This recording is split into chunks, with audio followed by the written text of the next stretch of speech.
I can't believe we're here. They're all gonna laugh at you. I hang up. They're probably watching me. Well, let them. What's the boogeyman? As a matter of fact, it was. I am eternal. Like blood, violence, freaks of nature. Hang up, hang up, hang up, hang up, hang up, hang up. I'm here with iconic Scream Queen, Caroline Williams. So my question for you today, I have a few questions. Go. Number one, you're originally from Texas, right? Well, Arkansas, Mississippi, and Texas. But Okay. the majority of my formative years in Texas, yes. Okay, so you're a country bumpkin through and through. You know, Houston was a big boom town when my family moved there. So I kind of went from, Ozarks to Okay. fabulous. Big city. Exactly. Yeah. Okay, I'm originally from Eastern Kentucky. So I know a thing or two about country life from the I would compare that to the Ozarks in certain places. I get you. And you've been to Scarefest before, right? Lexington. I love Scarefest. Right. Hopefully we'll be back this year. Yeah, hopefully. It's the 40th anniversary of the Texas Chainsaw Massacre too. Which is I'm crazy. appearing with my brothers, the Bills. I'm bookended by Bills, and I'm hoping you're going to see us often on the convention circuit this coming year. Okay, exciting. Well, with us both having a little bit of country in our bones, do you have any favorite country expressions or sayings? I love hissy with a hole in it. Hissing with a hole in it? When you throw a hissy fit. Oh, okay. Hissy with a hole in it. I've never heard that one. What in a Sam Hill? Mm-hmm, It's like, who is Sam Hill? Who is Sam And Hill? how did he become a colloquialism? Right. I mean, isn't that wild?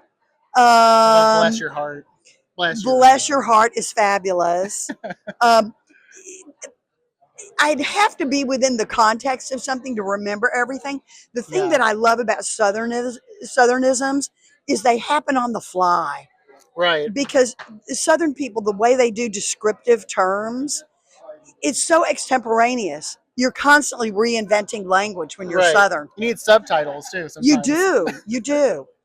So one of my favorite things, so my Nana from really rural Eastern Kentucky, right? Like deep coal country Kentucky.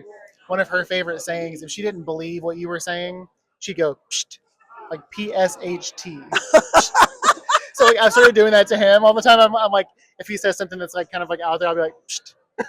My family would just say, "Oh, you're more full of shit than a Christmas turkey." Christmas turkey. That's what they would say. And Bill Mosley knows this. It's one of his favorite Southernisms. My grandmother in Arkansas, very small town in Arkansas called Benton, Arkansas. Billy Bob Thornton is from there. Okay. She had a little bitty house, but she had a storm cellar. Everybody had storm cellars because they were afraid of tornadoes. So whenever it was time to go to the storm cellar, she'd go out on the front porch. She'd look around. She'd say, "It's coming up a cloud." Everybody hold on. And so we would have to go to the storm cellar, which was full of roly-polies. Little bugs. Those little bugs. And they're like little armored bugs. They're like little armadillos. And when you bother them, they roll up in a ball. And you can just roll them all around. Was that what your activity during the storms? During the Flicking them storms. around? Because all she had was a kerosene lamp down there. It was scary. She had a spooky. bed. She had a hot plate. Yeah, it was scary. So next question, totally different segue here. Sure. So yesterday I was rewatching Texas Chainsaw 2, right? Yes. With the audio commentary that you all did for It is Scream Factory. Okay, I was talking about this commentary yesterday. Once you have watched the Texas Chainsaw Massacre 2 with the commentary, you will rarely watch it without the commentary ever again. Because we are the gold standard for great commentary. It was one of the most chaotic commentaries I've ever heard.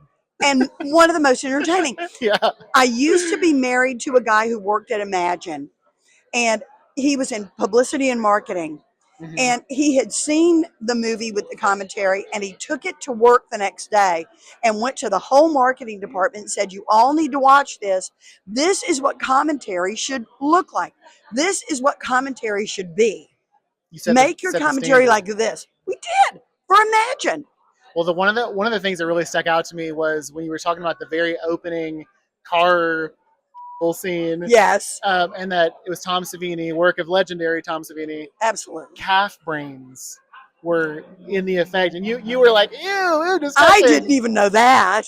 So, do you have a favorite gross moment of Texas Chainsaw 2 or of horror movies in general? Do you have any favorite gross parts? I never came in contact with any body parts or even really much blood until I go down. I fall through the underground tunnel into the smokehouse, and all of that was fake. I didn't know until much later that all the skeletons in the dioramas, they didn't manufacture the skeletons. They were real. Ooh. The skeletons came from India because to create the skeletons would be very expensive, comparatively speaking.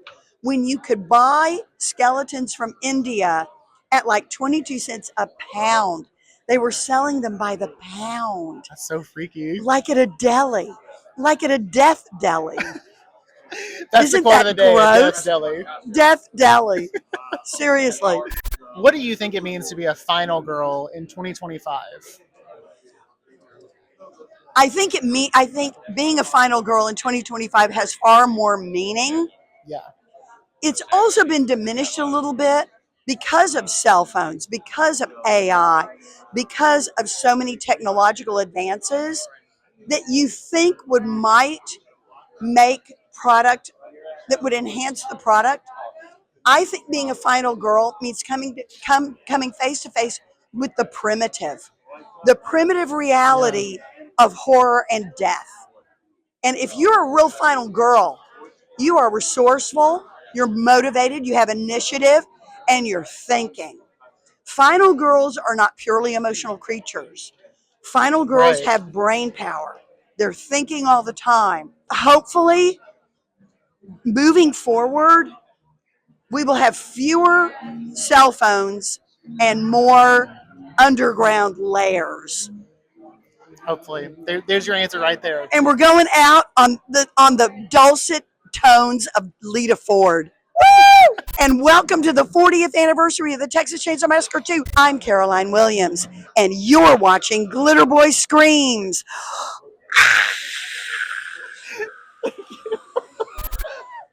Thank you so much. Thank you. That was cute. This was great fun. It was nice I to meet you. enjoyed it.